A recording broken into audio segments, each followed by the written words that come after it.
এগুলো ফুটাচ্ছে, এরা এক অমানুষ। আর এই অমানুষ দেখতে আমরা আসছি। এই যে ফানুস, ফানুস নাকি উড়ানো নিষেধ, এই যে ফানুস উড়াচ্ছে।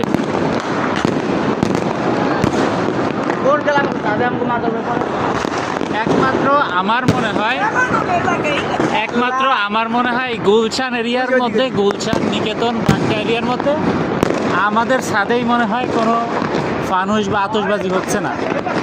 বাকি এমন কোনো ছাদ নাই যে সেখানে আতশবাজি, পিকনিক, ফানুস এগুলো উঠতেছে না।